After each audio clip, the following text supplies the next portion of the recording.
à tous! Dans ma vidéo budget, je vous ai montré combien j'ai dépensé réellement en Thaïlande. Aujourd'hui, je vous partage toutes mes astuces pour dépenser moins si vous voulez encore plus optimiser votre voyage.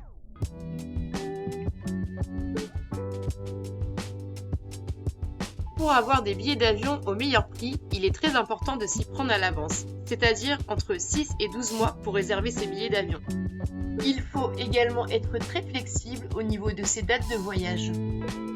Je vous recommande de prendre un vol avec escale, car les vols directs sont souvent beaucoup plus chers, mais avec des enfants, évitez une escale de plus de 3 heures, sinon ça devient vraiment trop long et fatigant pour eux. Pour trouver les meilleurs prix, va sur Google et tape Skyscanner ou Kayak. Ce sont des comparateurs de vols très pratiques pour trouver les meilleurs prix rapidement.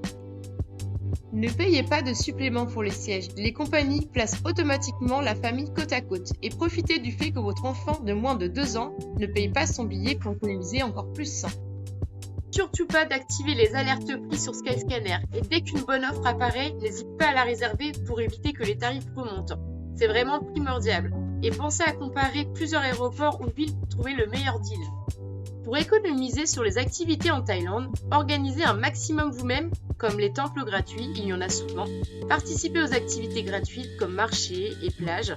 Réservez surtout vos excursions à l'avance et alternez activités payantes et gratuites et n'hésitez surtout pas à négocier pour obtenir le meilleur prix.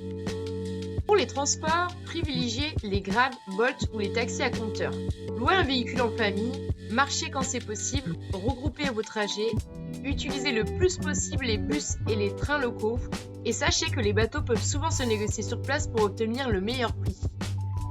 Si tu veux économiser sur les logements en Thaïlande, comparez les prix sur plusieurs plateformes comme Booking et Agoda et réservez à l'avance. Mais avec des enfants, assurez-vous d'avoir un minimum de confort, comme une bonne literie et des équipements essentiels. Pour notre part, c'est la partie où nous nous faisons le plus plaisir, car en France, nous ne pourrons pas nous permettre un tel logement, mais ça reste très personnel. Pour limiter les dépenses en nourriture en Thaïlande, privilégiez les marchés locaux et la street food. Mais avec des enfants, il ne faut pas manger n'importe où. Choisissez des endroits propres et fréquentés pour éviter les problèmes de santé. Souvent, un plat suffit pour les enfants et certains restaurants proposent des menus enfants, ce qui permet de dépenser intelligemment tout en gardant toute la famille en pleine forme. C'est la fin de cette vidéo. En appliquant toutes ces astuces, vous voyagez en Thaïlande en famille sans exploser le budget, tout en profitant pleinement du séjour.